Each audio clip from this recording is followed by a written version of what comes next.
Linear permutation में complete कर ली थी। अब सर्कुलर परम्यूटेशन। देखिए परम्यूटेशन का फर्स्ट क्वेश्चन है, in how many veg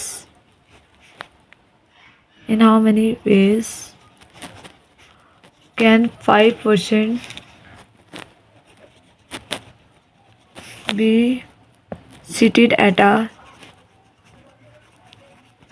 round table. एक राउंड टेबल है, उसके गिर्द 5 लोगों ने बैठना है और कितनी परम्यूटेशन हो सकती हैं उसकी।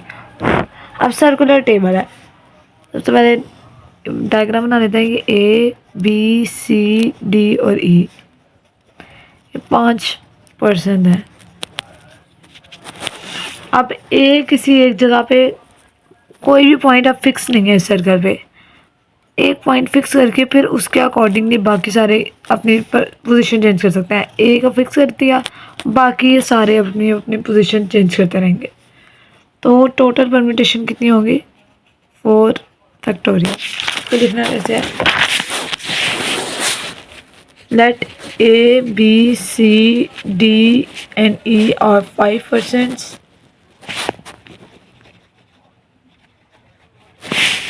And let A occupies a certain seat.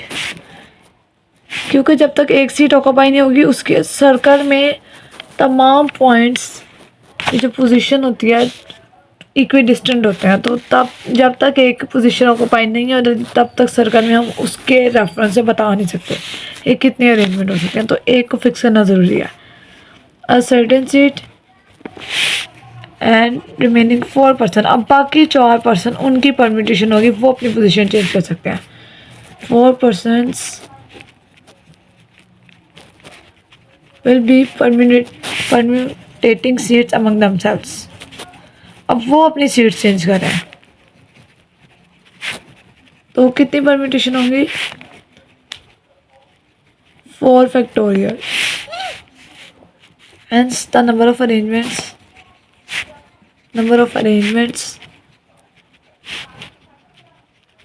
is equal to 4 factorial 4 factorial 4 3 2 1 is equal to 24 वे से वो अरेंज हो सकते हैं।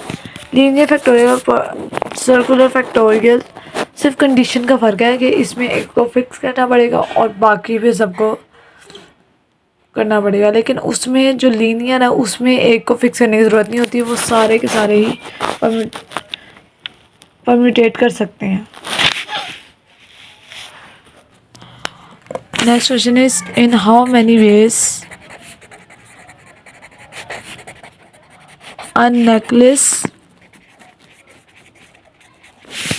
of 8 beads of different colors can be made।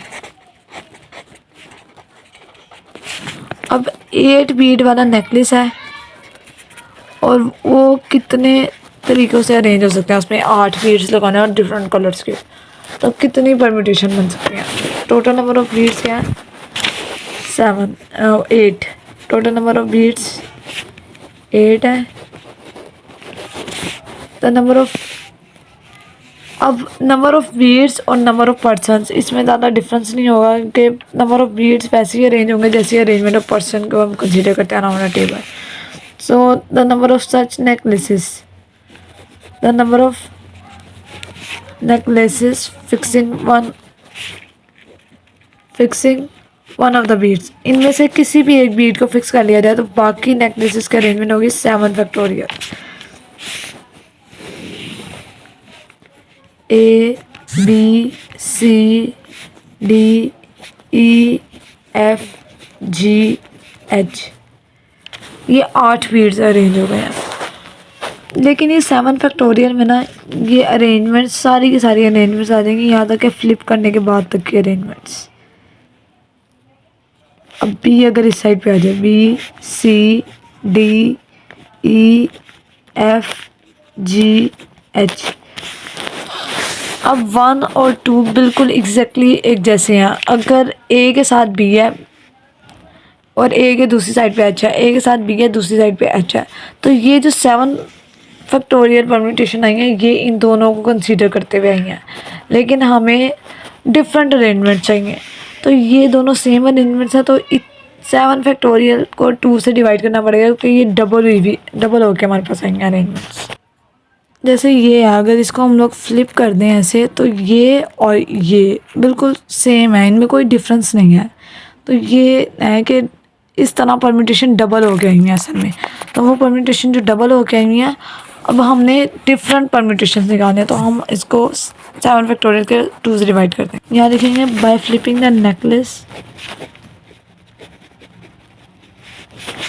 में कोई भी ऐसी चीज़ जो फ्लिप हो सकती है, तो उसमें जो भी अरेंजमेंट्स आएंगे ना, वो हमेशा फ्लिप करने के साथ आएंगे। मतलब वो चीज़ें आएंगी जो फ्लिप हो सकती हैं, तो उनमें ये डबल आएंगे अरेंजमेंट्स, इसलिए उनको हाफ करना पड़ता है। By flipping the necklace we get the same necklace as in 1 point figure 2. So the sequence ends the required number of necklaces, ends the required number of necklaces जो हमें require है, वो कितने होंगे? 7 factorial divided by 2 is equal to 7 factorial divided by 2। ये आ गई 2520। जो person होता है वो फ्लिप नहीं होता है, उसमें डिवाइडेड बाई 2 करने की ज़रूरत नहीं होती। की चेन फ्लिप हो सकती हैं, ये नेकलेसेस वगैरह ये चीज़ें फ्लिप हो सकती हैं। Question is that DCOs of 11 districts, 11 district के वो DCO हैं, उनकी कोई मीटिंग है। मीट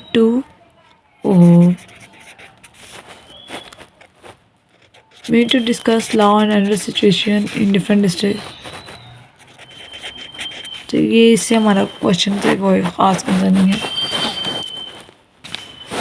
मीट टू डिस्कस, बस इतना ही काफ़ी है। उसके बाद इन हाउ मैनी वेज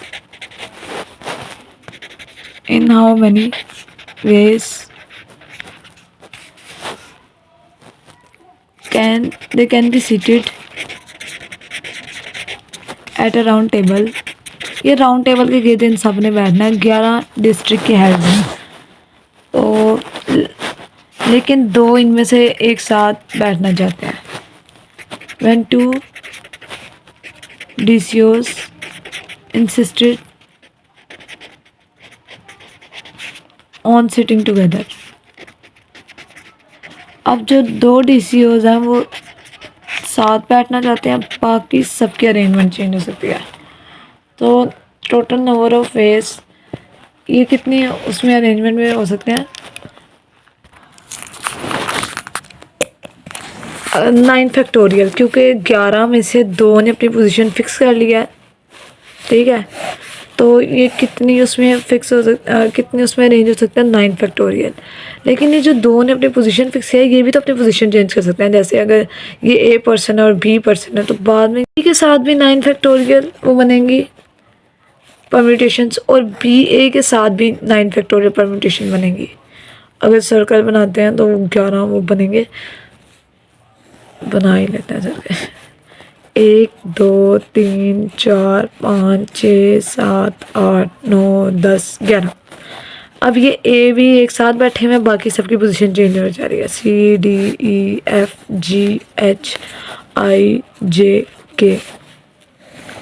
और यहाँ पर अब ये B पहले आ गया, A बाद में आ गया, बाकी सबकी फिर पोजीशन इसके D E F G H I J आगे।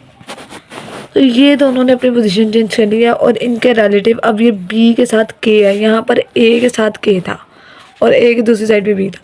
अभी भी A के एक साइड पे B है, लेकिन दूसरी साइड पे C आ गया, यहाँ पर K था। तो ये डिफरेंसेस आ गए कि अब परम्यूटेशन चेंज हो गई है। तो ये 2 दफ़ा परम्यूटेशन आएगी। So number of ways 11 DCOs can be seated when 2 DCOs insisting on sitting together, तो वो क्या होगा 2 × 9 factorial is equal to 2 × 9 factorial, और कैलकुलेट करके आएगा 725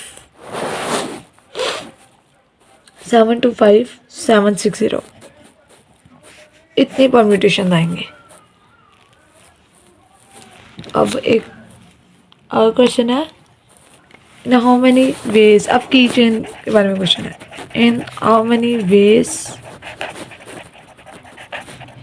अ 4 keys can be arranged on circular keychain, on circular keychain। अब kitchen और necklace में डिफरेंस नहीं है, कीचेन में भी वैसे ही हो सकते हैं, फ्लिपिंग हो सकती है, तो कीचेन में भी वैसे ही होगा 3 factorial 3 factorial over 2 directly. The number of arrangements of 4 keys is like the 4 person sitting around a round table। 4 keys like the 4 person sitting around a round table, वो क्या होगा 3 फैक्टोरियल, क्योंकि एक की जगह फिक्स हो जाएगी ABCD, यहाँ पर भी A इधर आ गया, B C और D एक की जगह फिक्स हो गई, बाकी 3 परम्यूटेट करते रहेंगे। अब यहाँ पर भी फ्लिपिंग वाला सीन है, फ्लिप हो जाएंगे, फ्लिपिंग के साथ जितनी भी परम्यूटेशन आई है वो फ्लिपिंग के साथ है। By flipping the key ring in figure 1 we get same key rings as in the figure 2। so जो हाफ ऑफ अरेंजमेंट्स है वो डुप्लीकेट है, तो hence required number of arrangements, तो रिक्वायर्ड अरेंजमेंट्स कितनी होगी, इसका half, arrangements is equal to 3 factorial over 2, 3 factorial over 2, 3 factorial 6 over 2, तो 3 अरेंजमेंट्स हो सकते हैं ऐसे में इसकी। फ्लिपिंग वाला वो कर रही थी, वो करके परफॉर्म करके देख रही थी कि वाकई ऐसा हो रहा है कि नहीं, और वाकई इट वर्क्स। मैं यहाँ पे लिख के देखा था, इन चारों को मैंने वो कंसिडर किया था की चेंज, और इसकी परम्यूटेशन चेंज करके देखी थी। अगर इसके मार्कर के दोनों तरफ यही सेम चीज़ें रहती हैं, मतलब ये चाहे अपनी जगह इधर उधर कर लें, उसका मतलब ये है कि वो एक ही अरेंजमेंट है, वो परम्यूटेशन एक ही कंसीडर होगी। तो यहाँ पर फर्स्ट परम्यूटेशन में 605 मार्कर इधर है, 600 मार्कर इसको कहते हैं, इसको बॉल पेन और ये पेंसिल। अब फर्स्ट में मैं क्या करती हूँ, बॉल पेन और पेंसिल की पोजीशन चेंज कर दी, ये हो गया। यहाँ पर लिख देता है बॉल पेन, इधर पेंसिल आ गई, यहाँ 600 मार्कर रहा, यहाँ 605 मार्कर। अब इसकी और इसकी पोजीशन चेंज करते हैं, यहाँ पर अब आ गई पेंसिल, यहाँ बॉल पेन का बॉल पेन ही रहा, और इधर मार्कर 600 मार्कर था वही रहा, यहाँ 605 इसकी तो फिक्स करके ना। अब क्या हो सकता है मैक्सिमम, अब मैं इसको वापस मूव करवा सकती हूँ, क्या कर सकते हैं, वापस इनकी पोजीशन चेंज कर सकते हैं। ये इधर आ गया, ये इधर आ गया, यहाँ पर आ गया 600 मार्कर, इधर आ गया बॉल पेन, यहाँ पेंसिल। अब पहली परम्यूटेशन में 605 मार्कर था, अब आखिरी परम्यूटेशन देखते हैं। यहाँ 605 मार्कर है, इधर 600 मार्कर है, और इधर पेंसिल है। पहली परम्यूटेशन में क्या था, इधर पेंसिल थी, उधर 600 मार्कर था। अब ये यहाँ पर हो या यहाँ पर हो डजंट मैटर, इसके इर्द गिर्द वो चीज़ें चाहे इधर हो या इधर हो हैं, तो इसके इर्द गिर्द वही दो चीज़ें ना। और ये बॉल पेन था, यहाँ पर इसके इर्द गिर्द क्या क्या था, 600 मार्कर और पेंसिल थी। अब भी वही है, चाहे इस पोजीशन में या इस। तो ये फ्लिपिंग वाला होता है। ये फ्लिपिंग में इसलिए हमने ऑफ किया था क्योंकि ये 4 परम्यूटेशन नहीं है। परम्यूटेशन आखिरी परम्यूटेशन और पहली वाली परम्यूटेशन सेम है, एग्जैक्टली सेम है। तो वो ये 3 ही परम्यूटेशन बनी है। आखिरी वाली परम्यूटेशन बिल्कुल फर्स्ट वाली जैसी है, तो उसको बार बार लिखने की ज़रूरत नहीं है। ऐसे ही अगर हम 2 दफ़ा और करेंगे वो 6 परम्यूटेशन बन जाएंगी, लेकिन उनको अगर गौर से देखा जाएगा तो वो एक वही वाली परम्यूटेशन होंगी, रिपीट हुई होंगी। तो एक्चुअली ये फ्लिपिंग वाले में ये 3 ही परम्यूटेशन पॉसिबल थी। ऐसे ये की चेन होती, मेरे पास सर्कुलर की चेन नहीं है। विद दिस सर्कुलर परम्यूटेशन या परम्यूटेशन कंप्लीट हो गया। परम्यूटेशन के साथ हमने एक वर्ड लिखा था कम्बिनेशन, अब उसके बारे में बस स्टडीज रह गया, कम्बिनेशन रह गया। कम्बिनेशन करके फिर ये चैप्टर कंप्लीट हो जाएगा। कम्बिनेशंस, कम्बिनेशन और परम्यूटेशन में थोड़ा बहुत ही डिफरेंस है। परम्यूटेशन ऑर्डर्ड अरेंजमेंट को कहते हैं, अनऑर्डर्ड अरेंजमेंट है। अनऑर्डर्ड अरेंजमेंट्स, परम्यूटेशन में काफ़ी चीज़ें रिपीट हो रही होती हैं, हमें उनकी ज़रूरत भी नहीं होती। अब ए बी और बी ए ये एक ही हैं। अगर हम लोग लिखें A C C A, B C and C B, ये सारे एक ही हैं। कुछ चीज़ों में तो हमें इस तरह की कम्बिनेशन चाहिए हो सकती है, लेकिन कुछ चीज़ों में ये बेकार कंसिडर की जाती हैं, वाकई वहाँ पे उसकी ज़रूरत नहीं होती। और उन केसेस में हम लोग ये इनको एक कंसिडर करते हैं, इसको एक कंसिडर करते हैं और इसको एक कंसिडर करते हैं। तो इसको अगर एक एक कंसिडर किया जाए बजाय कि इनको 6 सेपरेट एंटिटीज़ के तौर पे लिया जाए, इसको कहते हैं कम्बिनेशन। 3 कम्बिनेशन है ये।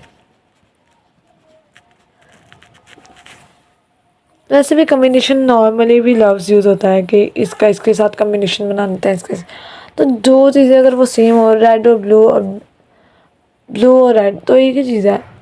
आप पहले जो सा ये मार्कर क्या कर रहा है और ये जो सा मर्जी पहले वो कर दिया जाए,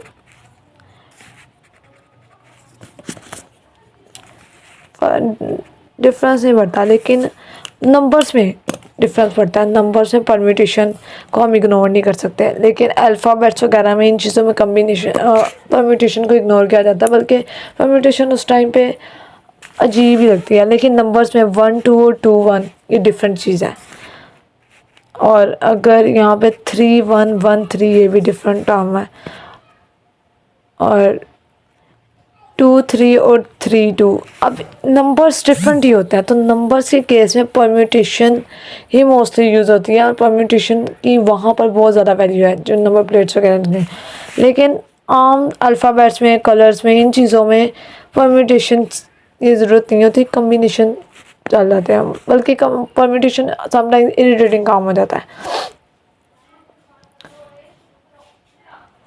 और इसमें परम्यूटेशन और कम्बिनेशन में डिफरेंस, अगर सेलेक्ट का वर्ड आ जाए किसी उसमें स्टेटमेंट में, सेलेक्ट का वर्ड आ जाए या मेंबरशिप का वर्ड आ जाए, मेंबरशिप या अनऑर्डर्ड, तो यहाँ पर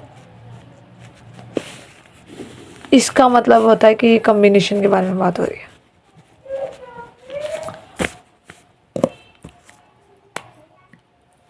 कॉम्बिनेशन का फॉर्मूला जो है वो परम्यूटेशन जैसा ही होता है, बस उसी में स्लाइड सी वेरिएशन होती है। उसको रिप्रेजेंट भी ऐसे ही करते हैं, CNR, जैसे परम्यूटेशन को रिप्रेजेंट करते हैं CNR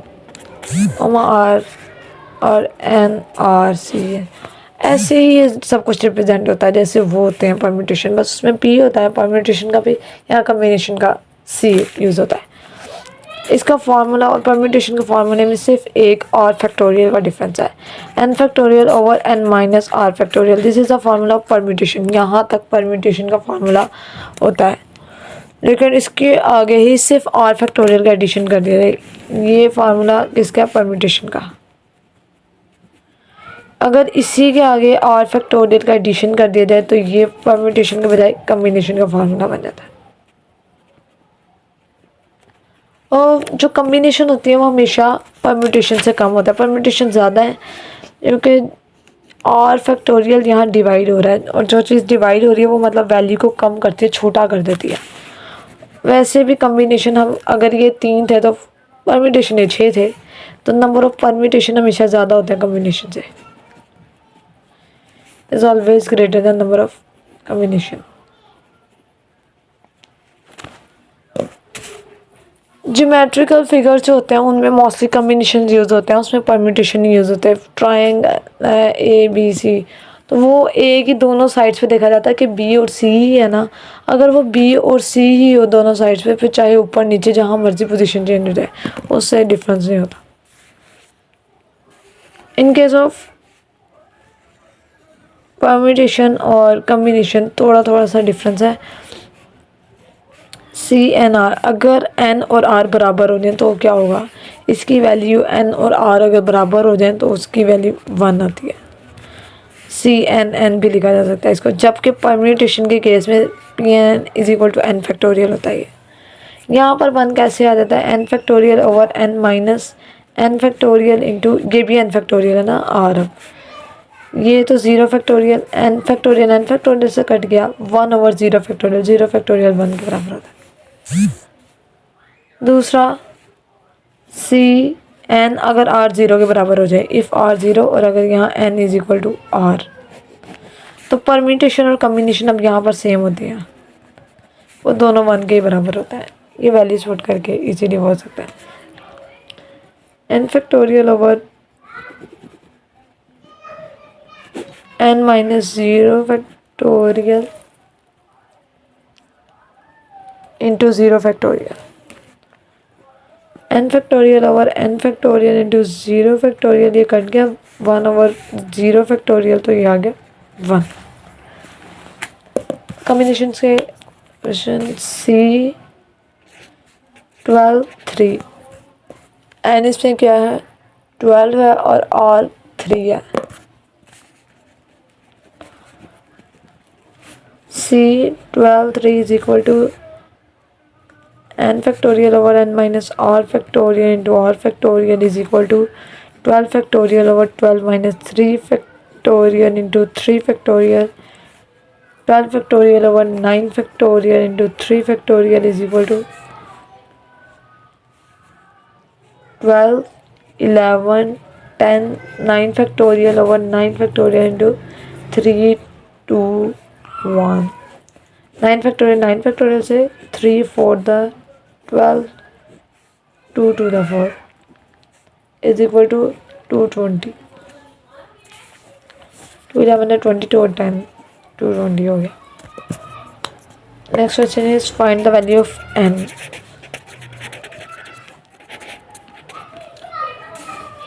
Cn5 is equal to Cn4, condition ये दी है, इसके क्वेश्चन ये है, इसमें अब n की वैल्यू फाइंड करनी है।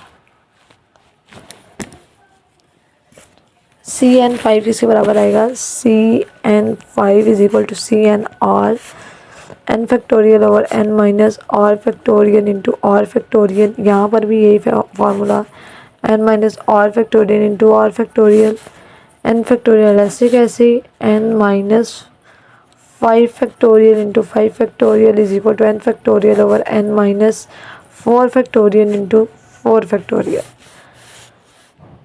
ठीक है, n फैक्टोरियल हो गया ओवर n फैक्टोरियल को अगर ओपन किया जाए, n factorial n minus 5 factorial को open, n factorial n factorial तो आपस में कट जाएंगे एक दूसरे से,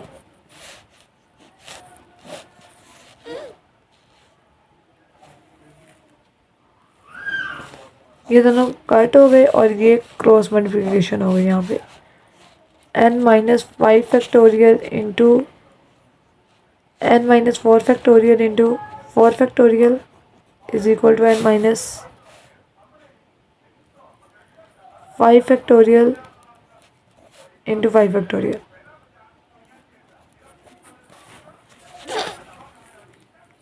n माइनस 4 फैक्टोरियल को ओपन करेंगे, n minus 4 into n minus 5 factorial into 4 factorial equal to n minus 5 factorial into 5 factorial, ये इससे कैंसिल आउट हो गया, n minus 4 into 4 factorial is equal to 5 factorial. अब ये 5 फैक्टोरियल को ओपन करते हैं। n minus 4 into 4 factorial is equal to 5 into 4 factorial. 4 factorial से cancel out. n minus 4 is equal to 5, n is equal to 5 plus 4 9। तो जो permutation में भी n कभी भी नेगेटिव नहीं हुआ था। n can never be zero and negative integer. n हमेशा पॉजिटिव होगा। अच्छा, और यहाँ पर कोरोलरीज हैं। कोरोलरीज किसी चीज़ को सॉल्व करके रिजल्ट्स निकाले होते हैं और उन रिजल्ट्स को फिर हम आगे यूज़ कर रहे थे। मतलब बार बार उनको प्रूफ नहीं दिया जाता, उनको सॉल्व करके निकाला नहीं जाता, ये एज इट इज़ लिख दिए जाते हैं। रिजल्ट्स ऑफ थ्योरम होते हैं ये। C N R into R factorial is equal to P N R. ये फार्मूले से ही हो जाएगा। ये आर फैक्टोरियल डिवाइड होता है, जाके मल्टीप्लाई हो जाएगा और ये पी एन आर के बराबर आ गया। दूसरा सी एन एन 1 के बराबर है, जबकि P N is equal to N factorial. और तीसरा है पी एन 0 और सी एन 0 बराबर होते हैं और ये 1 के बराबर होते हैं। और क्वेश्चन है find value of n and r। CNR is equal to 35, PNR is equal to 210।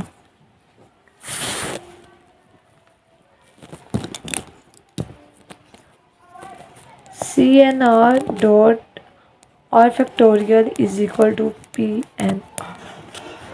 इसकी वैल्यू है 35 into R factorial is equal to 210। R factorial is equal to 210 और 35। R factorial is equal to 6। अब जो 6 है वो किसका factorial है? 6 3 का फैक्टोरियल था। फैक्टोरियल से कैंसिल आउट, तो आर इज इक्वल टू 3। अब एन रह गया, आर तक रहना है। Put r is equal to 3 in C and r is equal to 35। ये वैसे किसी में भी परम्यूटेशन में भी पुट किया जा सकता है, लेकिन इस टाइम हम कॉम्बिनेशन सॉल्व कर रहे हैं इसलिए इसको प्रेफर किया है। 3 is equal to 35 n factorial over n minus 3 factorial into 3 factorial is equal to 35। n factorial को ओपन करेंगे, n into n minus 1 into n minus 2 into n minus 3 factorial is equal to 35 over n minus 3 factorial into 3 factorial. ये इससे cancel out हो गया। 3 factorial is equal to 6। n into n minus 1 into n minus 2 is over 6 is equal to 35। n into n minus 1 into n minus 2 is equal to 35 into 6। ये हो गया n into n square minus 2n minus n plus 2 is equal to 210। n को अंदर multiply कर देते हैं, बल्कि पहले अंदर वाली टर्म ही सॉल्व करते हैं। Minus 3n plus 2 is equal to 210। n cube minus 3n square plus 2n minus 210 is equal to 0। अब ये क्यूबिक इक्वेशन है। क्यूबिक इक्वेशन को क्वाड्रेटिक फार्मूला वगैरह लगा के, इसके फैक्टर्स भी नहीं बनते क्यूबिक इक्वेशन के। जितने भी वो मेथड्स पढ़े थे पीछे, वो क्वाड्रेटिक इक्वेशन को सॉल्व करने के लिए था। तो इसके लिए सिंथेटिक डिवीजन यूज़ की जाती है। सिंथेटिक डिवीजन के लिए एक रूट का होना ज़रूरी है, तो वो root hit and trial method के ज़रिए निकाला जाता है। बाद में नहीं कि इससे पहले सिंथेटिक डिवीजन के ज़रिए सॉल्व होना, लेकिन पहले हिट एंड ट्रायल मेथड रहेगा। हिट एंड ट्रायल मेथड असल में इसको सादा ज़ुबान में कहते हैं तुक्का। मतलब तुक्का लगा लगा के इसको सॉल्व करना है। इसका एक रूट निकालना है, उसके बाद बाकी उस रूट को यूज़ करते हुए सिंथेटिक डिवीजन इसके बनाएगी क्वाड्रेटिक इक्वेशन। ये क्वाड्रेटिक इक्वेशन बनाने के लिए यूज़ होती है। फिर क्वाड्रेटिक इक्वेशन बन जाएगी तो हमारे पास इसको सॉल्व करने के फिर 3 तरीके हैं, तीनों में से जिस मर्जी से हो जाएगा। सीधा डायरेक्ट फार्मूला क्वाड्रेटिक फार्मूला लगा के आप 8 एंड ट्रायल मेथड को अब हम यूज़ करते हैं। 8 एंड ट्रायल मेथड मतलब तुक्का लगा के कि ये कोई ऐसी वैल्यू आई जो इसको सेटिस्फाई कर दे, इक्वल टू 0 कर दे। तो पहले 5 का cube, 5 cube minus 3 2 square plus 2 into 5 minus 2 10 is equal to 0। तो ये 0 के बराबर नहीं आएगा, तो ये इक्वेशन हमारा गलत हो। 6 का क्यूब माइनस 3 इंटू 6 का square plus 2 into 6 minus 2 10 is equal to 0, ये भी नहीं आएगा, इसलिए ये भी रूट नहीं है इक्वेशन का। 7 पे जब करेंगे ये आ जाएगा 7 square plus 2 into 7 minus 2 10 is equal to 0, ये आ जाएगा। इसलिए 7 इस एक रूट है इसका इक्वेशन का। 7 रूट आ गया। अब सिंथेटिक डिवीजन यूज़ करेंगे। सिंथेटिक डिवीजन में करते क्या है, सब के सब जितने भी ये वेरिएबल्स होते हैं ना, उनके साथ जो कोफिशिएंट होते हैं उनको लिखते हैं, वेरिएबल्स नहीं लिखते। 1 -3 2 और -10 आ गया। ये जो कांस्टेंट टर्म होती है ये अलग ही ट्रीट होती है।